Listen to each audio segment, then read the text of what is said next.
Hello YouTube! Today in the Naughty Librarian, I am doing the Cliches book tag. This book tag was invented by Miranda Reeds, and I will post a link to her video down below so you can check it out. Alright, let's do this tag.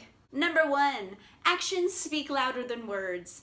What was a book that could not be better than the movie? I'm gonna have to say Fight Club, definitely. Sadly, I have this stupid movie tie-in edition, and it hurts my soul still, because I hate movie tie-in editions. But that's besides the point. The ending of Fight Club the movie is so good. Like, it's so brilliant. And the ending of Fight Club the book is kind of shitty. It's not that very good. Even Chuck Palahniuk said the movie ending was much better than the ending he wrote.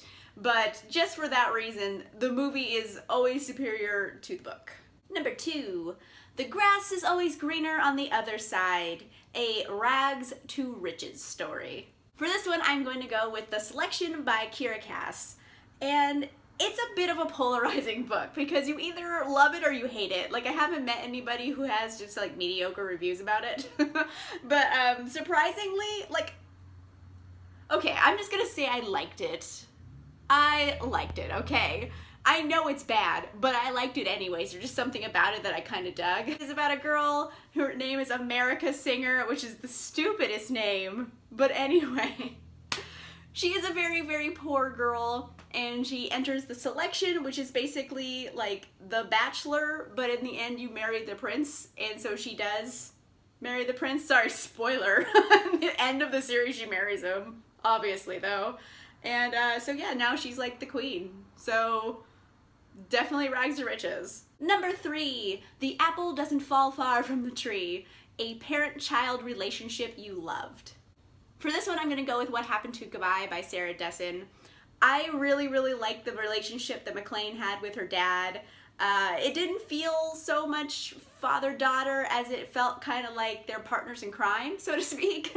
So I really liked their dynamic. I liked that they're always traveling all the time together to all these different cities, so in any city, they're always on each other's side. They always have each other's back. So for that reason, I think they have a really good relationship. Number 4, you can't judge a book by its cover. Pick a book that needs a better cover. This one was actually kind of hard for me, but I'm just gonna go with Little Monsters by Kara Thomas because I really, really, really love this book a lot, but the cover just doesn't do it for me. It's a murder mystery, essentially, and the cover just isn't that dynamic. All the little, like, rainbowy blurbs, like, it doesn't go with the book to me. But it's not necessarily a bad cover, it's just, I feel like it could have been better. Number 5, you can't please everyone. Pick a book that you hate that everyone else loves. Okay, so I'm fully prepared to have people disagree with me on this one, but I'm gonna say City of Bones by Cassandra Clare. I know everyone loves it. It's very popular book series, and it's also a TV series. It was a movie. Like, people like this a lot. I particularly don't get it. Like, I don't see why it's that good. And also, it's a weird incest vibe, and it just, like why am I doing this? Why am I reading this? Like, that's kind of how I feel about it. I don't know. I think I'm still gonna read the second book just to see, like, maybe my mind will be changed. But right now, I'm just like, I don't get it. I don't know why people like this. Number 6, What Doesn't Kill You Makes You Stronger. What is a book that you are a better person for having read? So for this one, I'm gonna say Betting on the Muse by Charles Bukowski.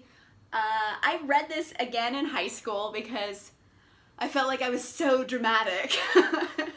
And I got really into Bukowski literature, and I read, like, all of his books. But this one was always my favorite, and I think the fact that I read something this good when I was so young, and I loved it then, and I probably still didn't fully appreciate it, it makes me feel like I have some literary taste. So for that reason, I feel like reading Bukowski definitely made me a better person. Question 7, Love is Blind. Name a book with a disabled character. So for this one, I obviously had to go with Gemina by Jay Kristoff and Amy Kaufman because it is amazing. that's besides the point. There actually is a disabled character named Ella in this, and she is one of the dopest characters like I've ever read.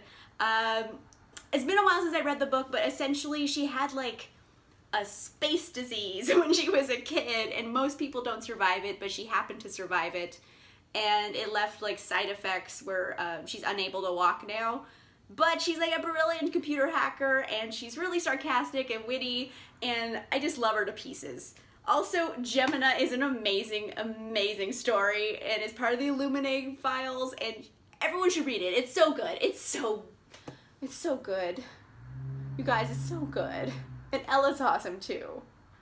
Number 8, Ignorance is Bliss. Name a book you know is bad, but you don't want to admit it. So I'm gonna say The Host by Stephanie Meyer. I read this when it came out, which was a while ago. I'd say probably 10 years ago I read this, and I loved it because I was coming right off of Twilight when I read this, and I thought it was amazing when I read it. However, when I go back and I think about it now, I realize that it's probably not very good. But then I was like swept up in her Twilight frenzy, so like I thought like she could do no wrong. However, I feel like if I reread this now, I would think that she could do wrong. So, but I want to like retain that I liked it, so I'm scared to read it again. So I don't want to admit that it's bad.